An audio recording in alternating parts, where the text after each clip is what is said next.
मुझे नेता विरोधी दल के वक्तव्य को देख करके यही लगा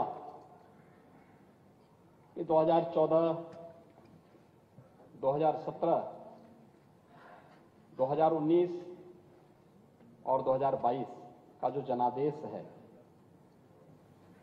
वो जनता ने वैसे ही नहीं दिया। और दुष्यंत कुमार ने इस पे एक बहुत अच्छी बात कही।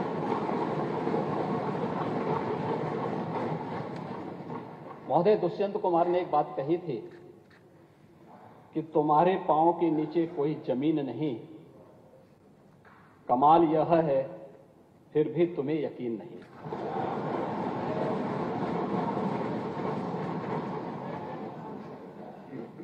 उन्हें जमीनी हकीकतों की कोई जानकारी नहीं है। और तुलसीदास जी ने बात कही भी, समरथ को नहीं दोष गुसाएं। ऐसे ही लोगों पे बातें अक्सर से सही बैठती हैं, क्योंकि जो लोग जन्म से चांदी के चम्मच में खाने के आदी हैं,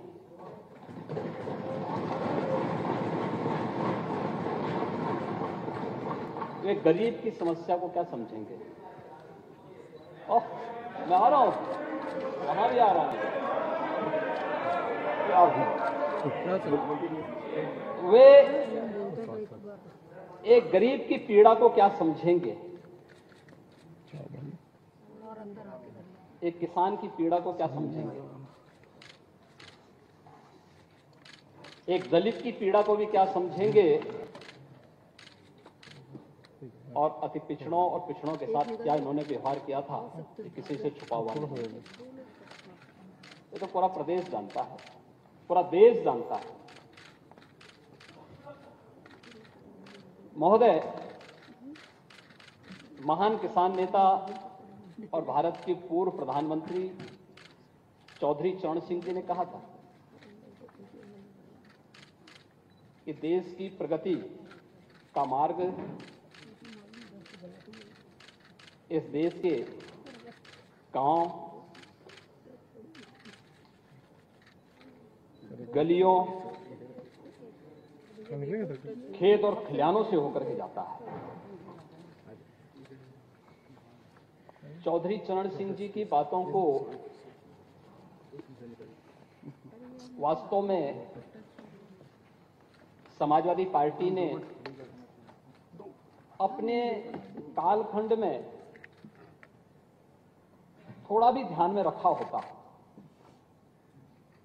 तो उत्तर प्रदेश के इतिहास में सर्वाधिक किसानों ने इनके कालखंड में आत्महत्या नहीं की होती।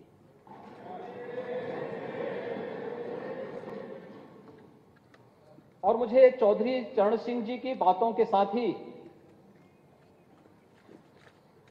महान साहित्यकार राम कुमार वर्मा जी की कुछ पंक्तियां याद आती हैं, जिन्हें ध्यान में रख करके डबल इंजन की सरकार कार्य कर रही है। और वह देश के अन्नदाता किसानों के लिए समर्पित पंक्तियां थी कि हे ग्राम देवता नमस्कार, हे ग्राम देवता नमस्कार, सोने चांदी से नहीं किंतु तुमने मिट्टी से किया प्यार, हे ग्राम देवता नमस्कार। ये उसी किसान के लिए है, क्योंकि सोना चांदी से प्यार करने वाले लोग अन्नदाता किसान के महत्व को नहीं समझेंगे, उसके महत्व को समझ नहीं पाएंगे, उसकी पीड़ा को भी नहीं समझ पाएंगे। और इसीलिए जब बाढ़ और सूखा जैसे मुद्दे पर चर्चा की बात आई तो उस मुद्दे को लगातार विषयांतर करने का प्रयास हुआ। अगर भारत की खेती की बात होती है तो नेता विरोधी दल उसके साथ बाड़ी शब्द भी जुड़ता है, पशुपालन भी उसका पार्ट है। और जिस सांड की आप बात कर रहे हैं ना, ये सांड भी उसी का हिस्सा है। आपके समय में ये बूचड़खानों के हवाले होता था, हमारे समय में यही पशुधन का पार्ट बना हुआ है। और इसीलिए उस सच्चाई को आपको स्वीकार करना चाहिए कि आप अपनी विफलता को छुपाने के लिए कुछ पेपर की कटिंग थी, लगता है कि होमवर्क करते समय शिवपाल जी ने कुछ पुरानी कटिंग भी बीच बीच में रखवा दी, क्योंकि ये तो इतिहास गवाह है कि जब परिवार में सत्ता का संघर्ष आगे बढ़ता है तो कुछ न कुछ चीजें तो सामने आएंगी। और पुराने जो है अनुभवी नेता हैं, शिवपाल जी तो इतना पापड़ बेले हैं, तो कुछ तो सामने आएगा, कुछ तो परिणाम सामने आने चाहिए। और शिवपाल जी, आपके प्रति हमारी बहुत सहानुभूति है। आपके साथ अन्याय हुआ है, हम जानते हैं, और इसीलिए आपके साथ ये लोग न्याय करेंगे नहीं, फिर भी आपकी कीमत को समझेंगे नहीं। ये तो दोनों की तो मित्रता है ही।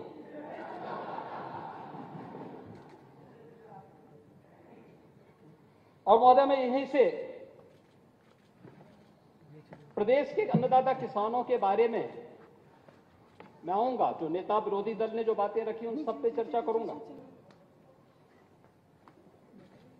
उत्तर प्रदेश के अंदर अगर हम लोग बाढ़ और सूखा की स्थिति, जो माननीय सदस्यों ने यहां पर अपनी चिंता व्यक्त की थी और अपने बहुमूल्य सुझाव भी दिए, उन सब पर एक एक करके अगर हम चर्चा करें और बाद में मैं इन सभी मुद्दों पर भी जवाब दूंगा जो नेता विरोधी दल ने यहां पर रखे थे। खासतौर पर उत्तर प्रदेश के अंदर आज के दिन अगर हम देखेंगे तो अमूमन 15 जून से लेकर के 20 जून के बीच में मानसून उत्तर प्रदेश राज्य में प्रवेश कर जाता था और हमारे अन्नदाता किसान उसी के अनुरूप अपनी तैयारी भी करते रहे हैं। लेकिन इस वर्ष प्रारंभिक मानसून की बारिश को अगर हम छोड़ दें तो शेष मानसून की जो स्थिति है वह प्रदेश के अंदर बहुत अनुकूल और बहुत अच्छी नहीं कही जा सकती है। महोदय, खासतौर पर अगर आज के दिन पर भी हम देखेंगे तो आधा उत्तर प्रदेश ऐसा है जहां पे काफी कम बारिश हुई है और सामान्य से भी इसकी स्थिति काफी कम है, कमजोर है।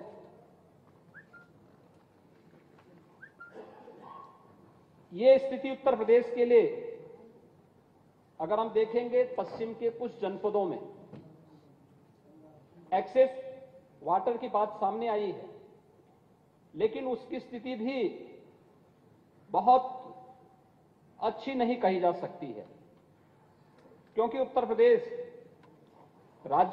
प्रदेश जैसे राज्य में ये जो स्थितियां हैं, यह हम लोग किसी भी स्थिति में इसे नजरअंदाज नहीं कर सकते और इसीलिए हम लोगों ने पहले ही शासन स्तर पर इस पर बैठक की, अपनी एक रणनीति बनाई।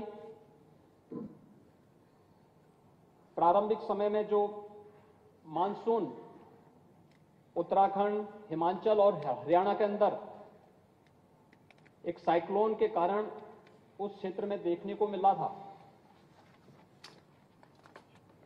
हिमालयन नदियों में उस क्षेत्र में बाढ़ की सी स्थिति पैदा हुई थी।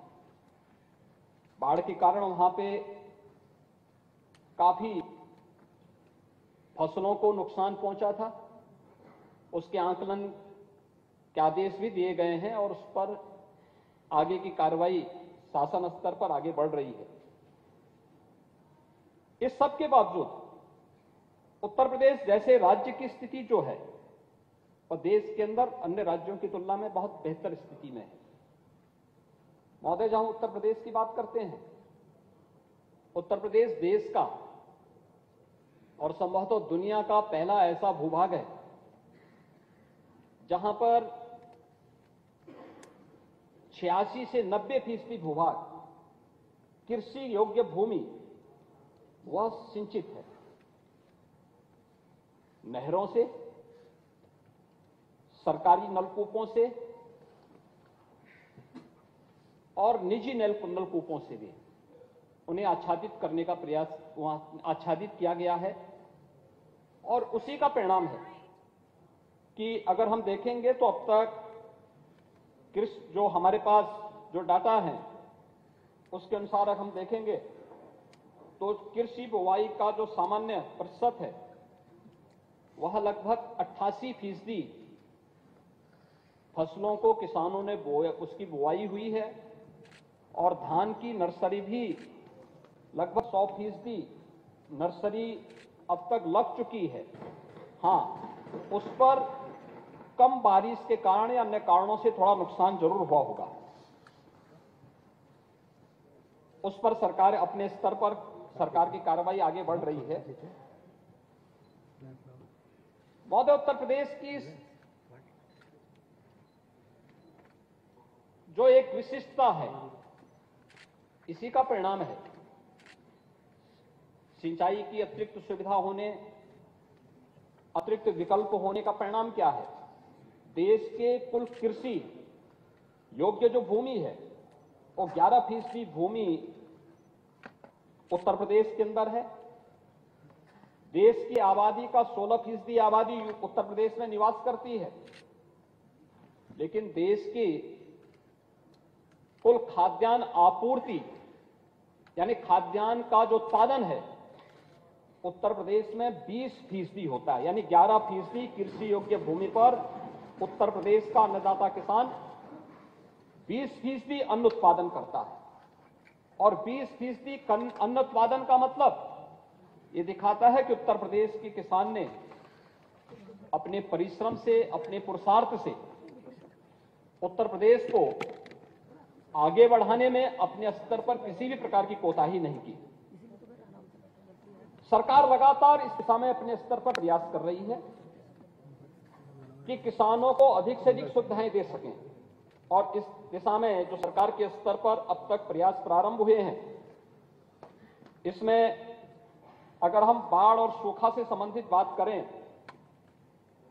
प्रदेश ने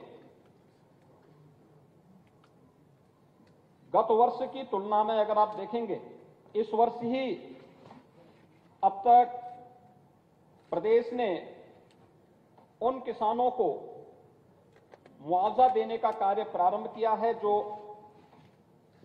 पहले चरण में आपदा की चपेट में आए हैं और उन्हें अभी तक किसान ने मुआवजा देने की कार्रवाई प्रारंभ कर दी है।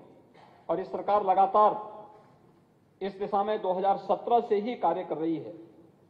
अगर हम देखेंगे 2017 में 61,320 किसानों को लगभग 60 करोड़ रुपए का मुआवजा यानी सूखा या बाढ़ के कारण जिन किसानों को नुकसान हुआ था वो मुआवजा सरकार ने उपलब्ध करवाया था।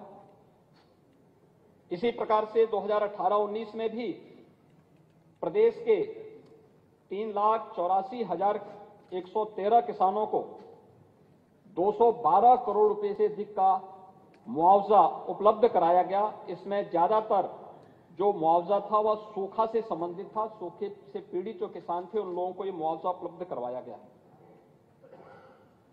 प्रदेश सरकार ने 19-20 में भी 64 करोड़ 32 लाख का मुआवजा अन्नदाता किसानों को उपलब्ध करवाया गया। ये बाढ़ के कारण जो पीड़ित किसान थे उन लोगों को। 20-21 में भी प्रदेश सरकार ने 120 करोड़ का मुआवजा किसानों को उपलब्ध करवाया था। यह 3,62,600 से अधिक किसानों को बाढ़ से जिनकी फसलों को नुकसान हुआ था उन किसानों को उपलब्ध कराया। 21-22 में भी प्रदेश सरकार ने 475 करोड़ रुपए 13,94,900 से अधिक किसानों को बाढ़ के कारण और ओलावृष्टि के कारण जो उन्हें फसल को नुकसान हुआ था उसके लिए उन्हें कंपनसेशन दिया।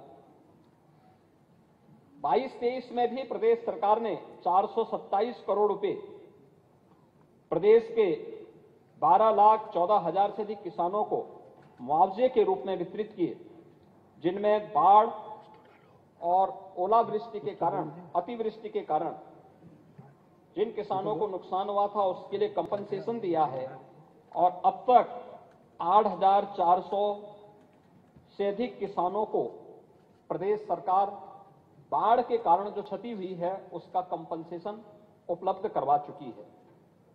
महोदय, अगर हम देखेंगे तो प्रदेश सरकार ने बाढ़ और सूखा के साथ साथ अन्य इस दिशा में अनेक कदम उठाए हैं और कैसे इनसे बचाव के उपाय किए जा सकते हैं, क्योंकि एक ही समय में इस बार हमने देखा होगा पश्चिमी उत्तर प्रदेश में बाढ़ आई, लेकिन 40 से अधिक जनपद ऐसे थे जहां पे सूखे की चपेट में प्रदेश था। काफी बड़े भूभाग में किसान बारिश के लिए इंतजार करता रहा, लेकिन बाद में बहुत सारी जगह सिंचाई विभाग ने अपने स्तर पर प्रयास किए, पावर कॉर्पोरेशन ने अतिरिक्त बिजली सप्लाई करने की कार्रवाई प्रारंभ की। इस संबंध में शासन स्तर पर बैठकों का दौर प्रारंभ हुआ। नोडल अधिकारी और प्रभारी मंत्रियों ने जनपदों के दौरे प्रारंभ किए और परिणाम धीरे धीरे करके ये प्रक्रिया आगे बढ़ती गई और आज प्रदेश सरकार ने इस दिशा में जो प्रयास प्रारंभ किए, उस दिशा में जो कार्य प्रदेश सरकार ने किए, बाढ़ पीड़ितों की राहत के भी जो कार्य किए गए, जिन क्षेत्रों में बाढ़ आई, पहली बार हुआ है 2017 से। मुझे याद है 2017 में जब मैं लखीमपुर खीरी के गांव में और सीतापुर में भी एक गांव में बाढ़ पीड़ितों से मिलने के लिए गया था,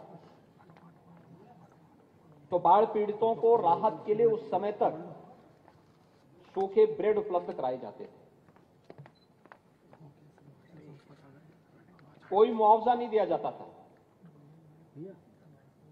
आपदा राहत कोष के पैसे का बंदर बांट ज्यादा हो जाता था।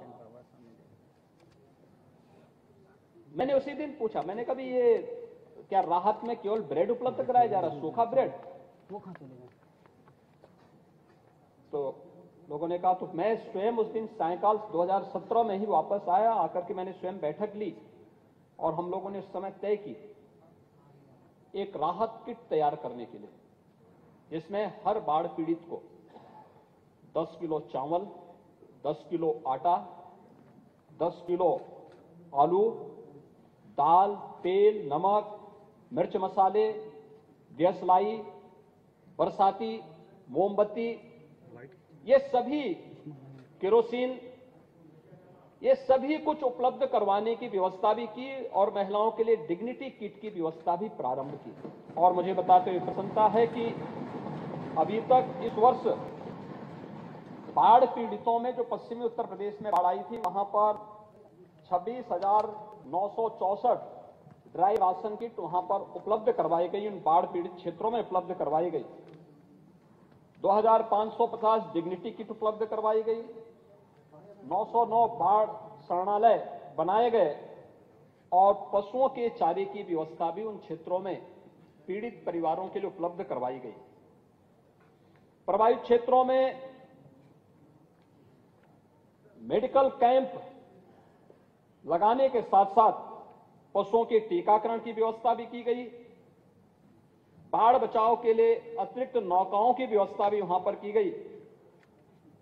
उन सभी क्षेत्रों में अगर हम देखेंगे तो जो स्थिति थी वह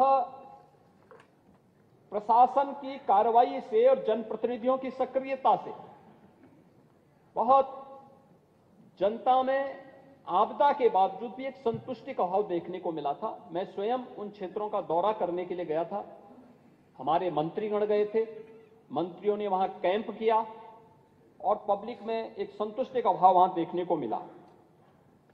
सामान्यतः प्रदेश के अंदर जब हम बरसात के एवरेज को देखते हैं, 430 mm का एक माना जाता है कि वर्ष भर में 430 mm बरसात उत्तर प्रदेश के अंदर होनी है। लेकिन महोदय, आपने लगातार पिछले कुछ समय से देखा होगा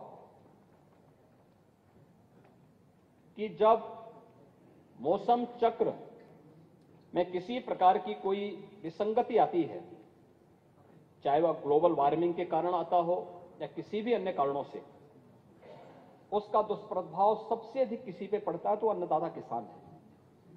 और अन्नदाता किसान उससे किस रूप में प्रभावित होता है कि 401 से लेकर 430 mm की जो एवरेज बारिश की वार्षिक जो एवरेज है, उसमें से जून माह से अब तक ही हम लोगों ने देखा कि 353 mm की बारिश तो हुई, लेकिन वह एक साथ एक जगह पे मूसलाधार रात्रि भर, जैसे आप देख रहे होंगे।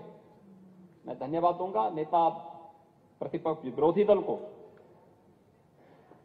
कि उन्हें गोरखपुर की चिंता हुई। गोरखपुर में कल से लगातार बारिश थी, रात्रि भर बारिश पड़ी। 133 mm की बारिश केवल एक रात्रि में गोरखपुर में पड़ी है, गोरखपुर सिटी के अंदर पड़ी है। और गोरखपुर सिटी के लोग मौज में हैं, मस्ती में हैं, क्योंकि उन्हें मालूम है कि जल जमाव अब नहीं लगने वाला है, अब नहीं होने वाला है। नेता विरोधी दल इन गरीबों की बात कर रहे थे। इंसेफ्लाइटिस से पूर्वी उत्तर प्रदेश में 40 वर्ष में 50,000 बच्चों की मौत हुई थी। 4 बार समाजवादी पार्टी को भी प्रदेश में मुख्यमंत्री के रूप में कार्य करने का अवसर प्राप्त हुआ था।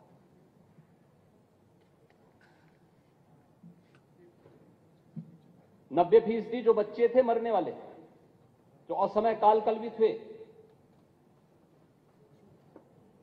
वे दलित, अल्पसंख्यक और अति पिछड़ी जाति के थे। क्या यहां पीडीए नहीं था क्या?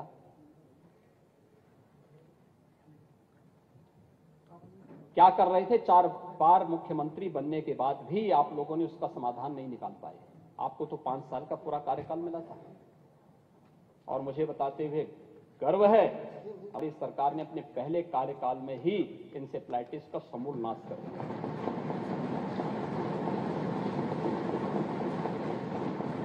आज आप जाइए कुशीनगर में, महाराजगंज में, देवरिया में, गोरखपुर में, सिद्धार्थनगर में, संत कबीर नगर में, बस्ती, बहराइच, बलरामपुर, श्रावस्ती, गोंडा, लखीमपुर खीरी, पीलीभीत या फिर सहारनपुर तक आप चले जाइए, इंसेफ्लाइटिस समाप्त, घोषणा होनी बाकी है। क्या कर रहे थे लोग? यानी इन्हें स्वास्थ्य सुविधाएं, आज नेता विरोधी दल आज सरकारी हॉस्पिटल में मरीज इसलिए आ रहा है क्योंकि उसको दवा मिल रही है, उसे डॉक्टर मिल रहे हैं। आपके समय में न डॉक्टर थे और न ही दवा। अपनी विफलता को छुपाने के लिए आपको वहां पर किसी गरीब का आना और गरीब को आयुष्मान सुविधा में 5 लाख रुपए की स्वास्थ्य बीमा का कवर मिलना, यह भी इनको बुरा लगता है। क्या ये आयुष्मान भारत की सुविधा जो प्रदेश के अंदर 10 करोड़ गरीबों को प्राप्त हो रही है, क्या इसमें उत्तर प्रदेश का नागरिक नहीं है क्या? ये 10 करोड़ लोग उत्तर प्रदेश के ही लोग हैं। आपके लिए वह जाति हो सकती है, आपके लिए वो वोट बैंक का मुद्दा हो सकता है। हमारे लिए उत्तर प्रदेश का नागरिक एक परिवार है, परिवार, और परिवार भाव के साथ कार्य करते हैं। इसलिए हर हॉस्पिटल की व्यवस्था को, चूंकि विरासत में एक जर्जर व्यवस्था मिली थी, इसलिए उस व्यवस्था को ठीक करने में, दुरुस्त करने में थोड़ा वक्त तो लगेगा, लेकिन उसको लाइन अप करने में जो वक्त लगे, लेकिन उमड़ती हुई भीड़ इस बात को प्रदर्शित करती है कि पहले से सुविधा बेहतर हुई है, इसलिए लोग विश्वास के साथ वहां आ रहे हैं। अगर विश्वास न हो क्यों लोग आएंगे? तो अगर पब्लिक को विश्वास ही नहीं था तो क्यों आपको वोट दिया? दिया ही नहीं वोट पब्लिक ने, फिर से नकार दिया। मैंने कहा ना 14, 17, 19, 22 और फिर चिंता मत करो 24 में खाता भी नहीं खुलने वाला है।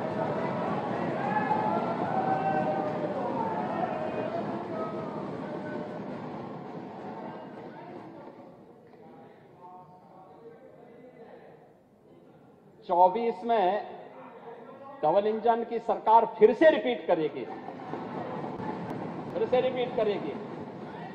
और मैं फिर इस बात को कहता हूं, मैं तो फिर से कह सकता हूं कि चच्चो अभी से रास्ता तय कर लो अपना।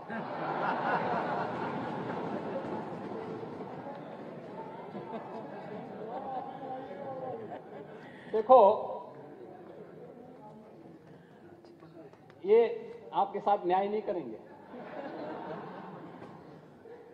जब भी आपका नंबर आता है आपको चुपचाप काट दिया जाता है। आपके भलमानस को ध्यान में रख करके आपके संघर्ष को कोई ध्यान में नहीं रखता है। और कुछ तो आपको अपने मित्र से कुछ तो सीखना चाहिए।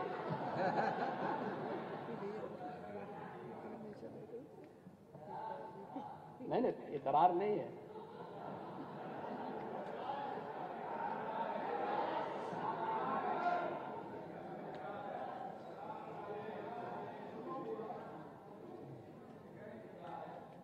महोदय,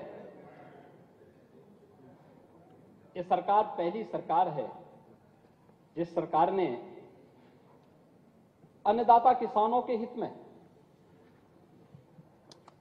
दो अन्य महत्वपूर्ण कदम उठाए थे। एक, वन्यजीव और मानव संघर्ष को आपदा की श्रेणी में घोषित करना। ये हमारी सरकार ने अपने पहले कार्यकाल में उठाया है। और कोई भी व्यक्ति वह सर्पदंश से मरे, आपके पसंदीदा सांड से मरे, किसी, हाँ हम तो, हमारे लिए तो प्रिय है ही, हम तो नंदी के रूप में पूजा करते हैं सांड की, हम तो करते ही हैं। शिवपाल जी क्या आप नहीं करते हैं क्या? करते हैं ना, तो कुछ तो समझाया करो।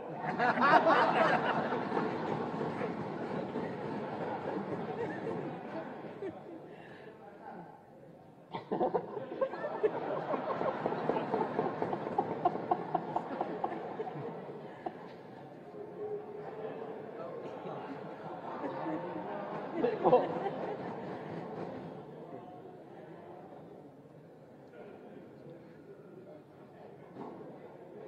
सर्पदंश से, वन्य जीव से, सांड के मारने पर, ये सभी को आपदा की श्रेणी में घोषित करने वाला उत्तर प्रदेश देश का पहला राज्य है। और पहली बार आपने देखा होगा, ठीक है, आपको अवसर नहीं मिल पाया, जनता ने इस लायक नहीं समझा कि आप कर नहीं सकते, इसलिए कहा कि भाई आप बाहर जाइए।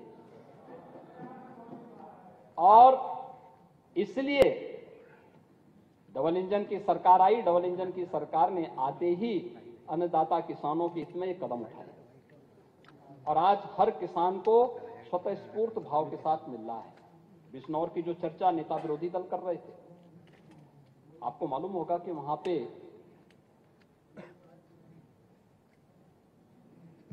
20 ऐसे तेंदुए वहां से निकाल करके रेस्क्यू किया गया है और 6 टीमें लगातार वहां कैंप कर रही हैं। वन्य जीवों के प्रति आपका ये भाव मुझे लगता है कि थोड़ा चिंता पैदा करता है। हम किसान को सुरक्षा भी देंगे, लेकिन साथ साथ वन्य जीवों को रेस्क्यू के माध्यम से सुरक्षित स्थानों पर उन्हें पहुंचाने का कार्य भी करने की तैयारी सरकार कर रही है और सरकार उसके प्रति बहुत चिंतित है। सरकार लगातार वहां पे वन विभाग के लोग और इसके विशेषज्ञ कैंप कर रहे हैं, लगातार वहां पर कार्य किया जा रहा है और हर एक को हम लोगों ने इस दिशा में प्रयास किया है। महोदय, यहां पर मैं नेता विरोधी दल को एक और पूछना चाहता हूं।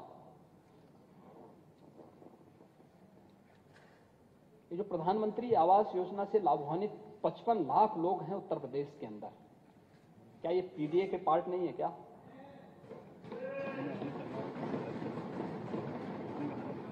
पचपन लाख लोग, क्यों नहीं इन्हें आवास मिला था? इसलिए नहीं कि क्यों दलित थे, गरीब थे। ये 55 लाख लोगों को 2017 से लेकर अब तक आवास दिलाए गए हैं। 2017 से अब तक। फिर वही कह रहे हैं ना, इंदिरा आवास में कितना पैसा मिलता था? कितना पैसा मिलता था? लोहा आवास में किसको आप देते? समाजवादी पार्टी के कैडर को। तो सच्चाई है, समाजवादी पार्टी के कैडर को, और समाजवादी पार्टी का कार्यालय तय करता था किसको आवास मिलना है।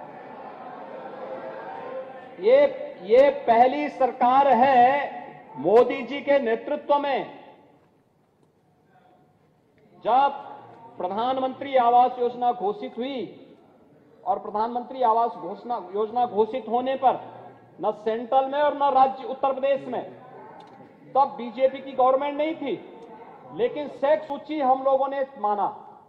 ये सर्वे जब केंद्र में कांग्रेस की यूपीए की गवर्नमेंट थी और प्रदेश में सपा की सरकार थी, शेख सूची आई थी, हमने उसी शेख सूची को स्वीकार किया और फिर हमने उसी के अनुसार मकान देने प्रारंभ किए। और महोदय 17 से लेके अब तक, 17 से अब तक, सुनिए नहीं मैं यही कह रहा हूं ना कि क्या आपने उसको पीडीए का पार्ट नहीं माना था? उस समय जिस समय लाभान्वित करना था, भारत सरकार लिखती थी इन गरीबों के लिए आवास लीजिए, ये कहते थे नहीं नहीं दलित हमारा वोट नहीं, ये लोग कहते थे, देते ही नहीं थे ये लोग। और परिणाम क्या है? और वह पौने यानी लगभग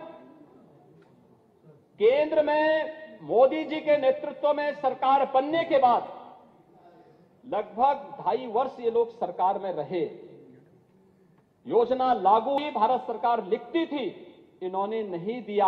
और 17 में जब डबल इंजन की सरकार आई, 55,20,000 लोगों को एक एक आवास मिला,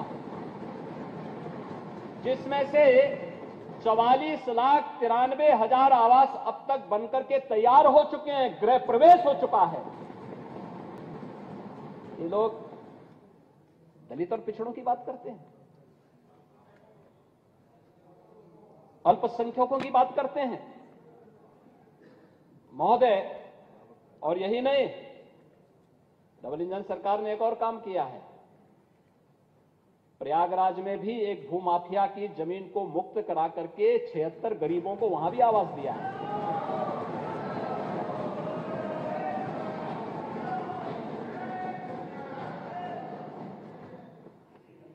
महोदय, उत्तर प्रदेश के अंदर अब उसी सच्चाई पे हम आ जाते हैं जिसके कह रहे हैं कि क्या किया है। सिंचाई की बात मैं करता हूं। मैं मानता हूं कि वहां 12 से 17 के बीच में, चाचा भतीजे के बीच में द्वंद्व का शिकार उत्तर प्रदेश के लोग होते रहे। और यही कारण था कि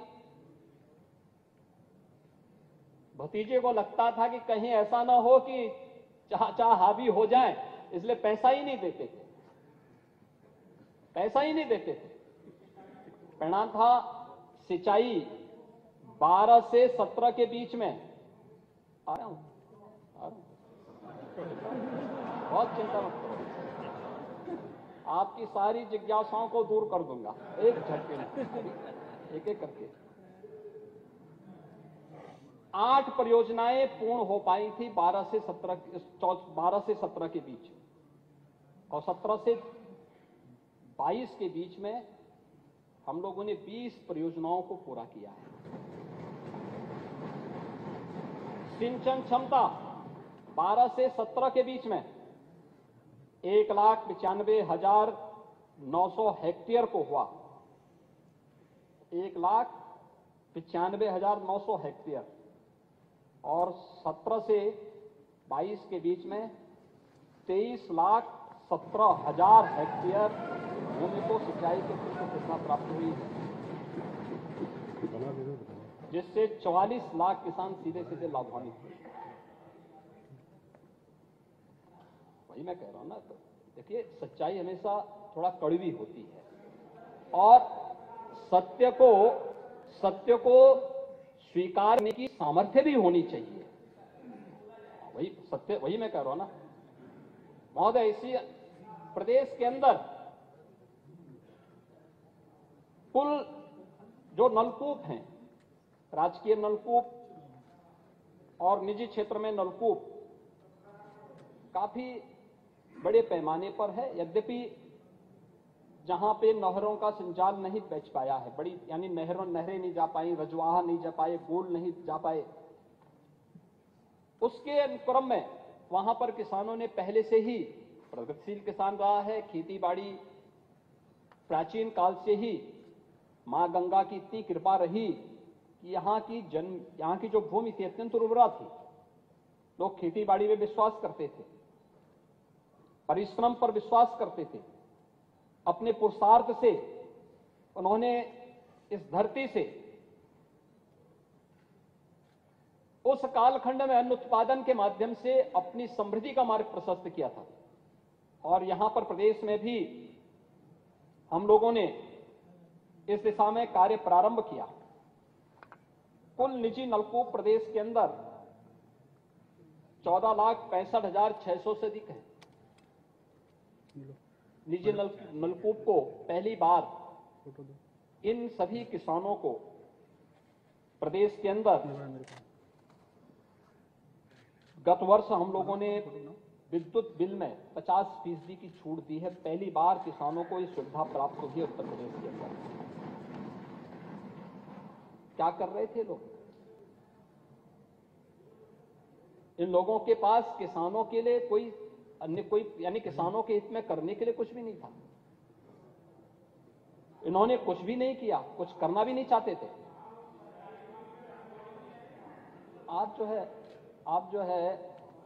आप तो अभी इससे पहले तो वहां से बोलते थे, अब जो है फिर रोज रोज अपना चले। मैं ईश्वर से प्रार्थना करूंगा कि आप हमेशा वहीं बैठे रहें।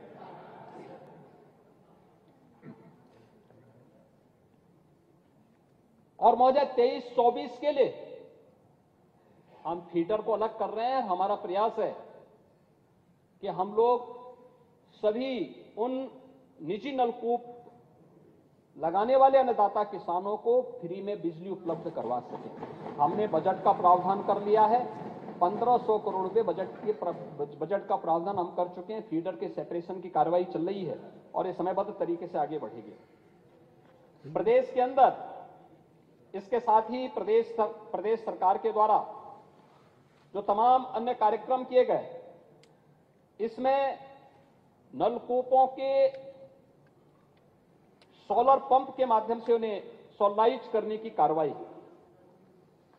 अब तक हम लोगों ने 45,342 ऐसे किसानों को इससे आच्छादित किया है और 23-24 के लिए 30,000 किसानों को इसके साथ जोड़ने की कार्रवाई हमारी प्रचलित है। प्रदेश के अंदर टेल तक पानी पहुंचाने की कार्रवाई भी बहुत अच्छे ढंग से आगे बढ़ी है। मैंने पहले ही बता दिया था, प्रधानमंत्री कृषि सिंचाई योजना के अंतर्गत भी 23 लाख हेक्टेयर से अधिक भूमि को सिंचाई के अतिरिक्त सुविधा प्रदान करने के साथ ही प्रदेश के अंदर जल संरक्षण इसी का एक महत्वपूर्ण पहलू है। मैं तो महोदय खासतौर पर चेक डैम निर्माण के लिए 1546 चेक डैम का निर्माण इस दौरान किए गए। 395 तालाब बनाए गए लघु सिंचाई विभाग के माध्यम से 1234 तालाब बनाए गए और प्रदेश के अन्य विभिन्न विभागों के माध्यम से ग्राम्य विकास, पंचायती राज, नगर विकास, अन्य के द्वारा भी अलग अलग समय में जो तालाब बनाए गए और अमृत सरोवर के माध्यम से भी हम लोगों ने जो इस कार्रवाई को आगे बढ़ाया है, 30,642 तालाब बनाए गए। भूगर्भ जल विभाग के माध्यम से भी 57 तालाब बनाए गए। अन्य विभागों के द्वारा भी इसमें सहयोग किया गया, जिसके माध्यम से भी 13,666 यहां पे अमृत सरोवर के निर्माण की कार्रवाई को सफलतापूर्वक आगे बढ़ाने का कार्य किया गया है। रेन वाटर हार्वेस्टिंग की कार्रवाई को भी आगे बढ़ाने का कार्य हुआ। 34,974 कार्य अब तक पूरे किए गए हैं। रीयूज एंड रिचार्ज स्ट्रक्चर के लिए भी 30,739 कार्यक्रम किए गए और हर जनपद में उन नदियों को जो कभी नदी के शकल में थी, बाद में एक समय के साथ वे समाप्त सी हो गई थी, उन्हें पुनर्जीवित करने की कार्रवाई 9 नदियों को अब तक पुनर्जीवित किया गया है और लगभग 66 पे यह कार्य हमारा वर्तमान में चल रहा है, जिन्हें हम पुनर्जीवित करने की कार्रवाई को तेजी के साथ आगे बढ़ा रहे हैं। भूगर्भीय जल के स्तर में सुधार लाने के लिए भी प्रदेश सरकार के द्वारा अनेक कदम उठाए गए हैं और इस कार्यक्रम को भी प्रदेश सरकार तेजी के साथ आगे बढ़ा रही है। महोदय, प्रदेश ने विद्युत की आपूर्ति क्या स्थिति थी, ये किसी से छुपा हुआ नहीं है। 2017 के पहले और 2017 के बाद विद्युत की आपूर्ति पहले जिला मुख्यालयों पे और वह भी वीआईपी डिस्ट्रिक्ट हुआ करते थे, यानी डिस्ट्रिक्ट भी वीआईपी हुआ करते थे। उन जिलों में बिजली मिलती थी, शेष जिले उससे वंचित रहते थे। आज उत्तर प्रदेश के अंदर सभी जनपदों में एक समान विद्युत की आपूर्ति की जा रही है और इसमें जिला मुख्यालयों पे 23 से 24 घंटे, तहसील मुख्यालयों पे 20 से 22 घंटे और ग्रामीण क्षेत्र में 16 से 18-19 घंटे की विद्युत की आपूर्ति अप्रैल 2017 से सरकार लगातार कर रही है। मजदूरों की विद्युतीकरण की कार्रवाई 1,21,000 से अधिक मजदूरों को विद्युतीकरण से युक्त किया गया, इस दौरान किया गया। प्रदेश के अंदर 33/11 के केवीए के 1528 सब स्टेशन की स्थापना भी की गई। प्रदेश के अंदर 1,58,00,000 घरों को फ्री में विद्युत के कनेक्शन भी उपलब्ध करवाने के कार्य किए गए और 3,99,800 से अधिक किसानों को निजी नलकूप के कनेक्शन भी दिए गए। ग्रामीण क्षेत्र में भी और अन्य तमाम प्रकार के हुए थे। इसी से अनुमान लगा सकते हैं 15-16 में जो इनका पीक आवर होता था पावर का, पीक डिमांड जो होती थी समाजवादी पार्टी की सरकार के समय, वह 12,300 मेगावाट की होती थी और 2023 में जब हम लोग हैं, आज पीक में डिमांड है 28,284 मेगावाट। यानी ये दिखाती है कि पिछली सरकार के पास विकास का कोई अपना एजेंडा नहीं था, व्यक्तिगत एजेंडा था। व्यक्तिगत एजेंडा परिवार का एजेंडा था। और आएंगे ना, बहुत सारी जगह आऊंगा मैं उस पर भी, अभी उस पर भी आ रहा हूं महोदय। इसके अलावा प्रदेश के अंदर जो पावर सप्लाई में जो लॉस था, उस लॉस को भी काफी कम किया गया। यानी 2017 के पहले ये लगभग 22% था और 2017 के पहले आज 2023 में जब हम लोग आए हैं, ये लगभग 17% के आसपास है। ये चीजें दिखाती हैं कि सरकार के स्तर पर कुछ रिफॉर्म भी हो रहे हैं और कार्रवाई आगे बढ़ रही है। अगर हम प्रदेश के अंदर बिजली के मीटर की भी व्यवस्था देखेंगे तो पहले 2017 के पहले 1 करोड़ 8 लाख विद्युत के मीटर थे। आज 3 करोड़ 27 लाख से अधिक विद्युत के मीटर भी संयोजित किए गए हैं और इनकी कार्रवाई आगे बढ़ रही है। महोदय, अगर प्रदेश के अंदर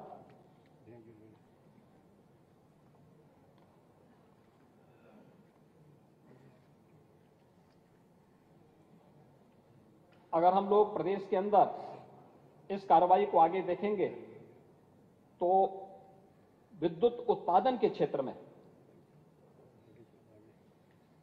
12 से 17 के बीच में 4,839 मेगावाट के विद्युत के उत्पादन की क्षमता इन लोगों ने अर्जित की थी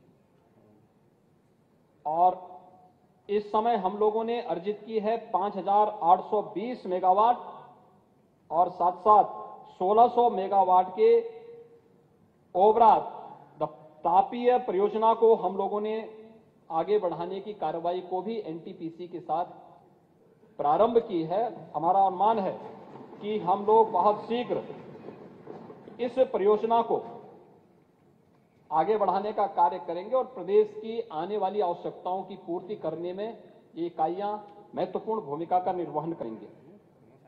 प्रदेश के अन्नदाता किसानों की ये चर्चा कर रहे थे।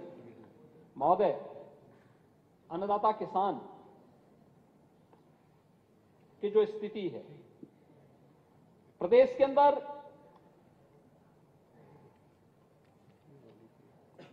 मुझे आश्चर्य होता है एमएसपी क्या होता है। नेता विरोधी दल को संभवतः मालूम नहीं होगा, मालूम होना चाहिए। शिवपाल जी, थोड़ा आपको बताना चाहिए था। महोदय देखिए, धान 2014 में जो कह रहे थे कि कितना दाम बढ़ा है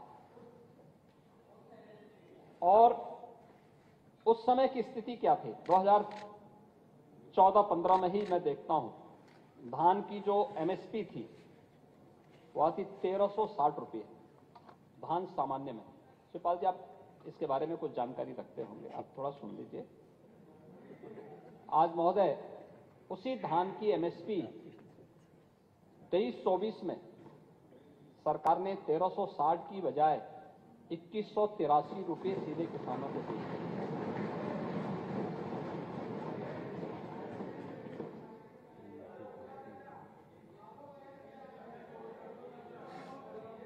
हाँ, मैं आऊंगा उस पर भी, मैं उस पर भी आ रहा हूं,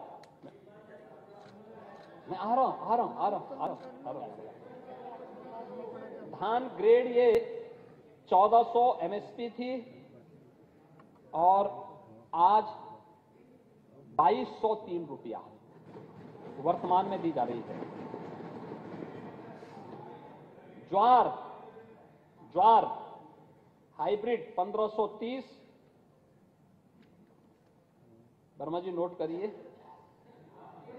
1530, नोट कर लीजिए ना आपके लिए, 3180 रुपये, 3180, 1530 का 3180 रुपया। ज्वार 1550, ये मलडंडी जो है 1550, ये 14-15 में था, आज इसका एमएसपी दिया जा रहा है 3225 रुपया। बाजरा खाएंगे सेहत ठीक होगी। 1250 इसका एमएसपी था, आज पैसा दिया जा रहा है 2500 रुपया। क्या दोगुना नहीं है क्या? मक्का, इनके समय में मक्का का दाम दिया जाता था, वह भी प्रोक्योर नहीं किया जाता था। मक्का का प्रोक्योरमेंट हमारी डबल इंजन की सरकार ने प्रारंभ किया था, समाजवादी पार्टी सरकार ने नहीं। अभी आता हूं उस पर भी, घबराओ मत, उस पर भी आ रहा हूं मैं। 1310 एमएसपी 1310 और इस समय दिया जा रहा है 2090 रुपया। उड़द 4350 और आज मिल रहा है 6950। मूंग 4600 और इस समय दिया जा रहा है 4558। अरहर 4350 आपके समय में और वर्तमान में 7000 रुपया। तिल समाजवादी पार्टी सरकार में दिया जाता था 4600 रुपया और आज दिया जा रहा है 8635 रुपया। और ऐसे ही मैं रबी की फसल के बारे में भी बता देना चाहता हूं। एमएसपी कितना बढ़ा है, संभवतः नेता विरोधी दल को रबी और खरीफ का अंतर महसूस नहीं होता होगा। फसल थोड़ा, मैं आ रहा हूं ना उस पर भी, मैं आ रहा हूं उस पर, आप चिंता मत करो। का प्लांट एक नहीं बनाया, मैं सुन रहा था शायद बता देंगे, एक प्लांट नहीं बनाया इन्होंने, एक नहीं बनाया इन्होंने। अबे गेहूं एक मंडी बनाई हो अध्यक्ष महोदय, एक मंडी बनाई हो तो बता दें। वो भी आता हूं मैं, आपकी इन सभी शंकाओं को दूर करूंगा भी। गेहूं समाजवादी पार्टी की सरकार के समय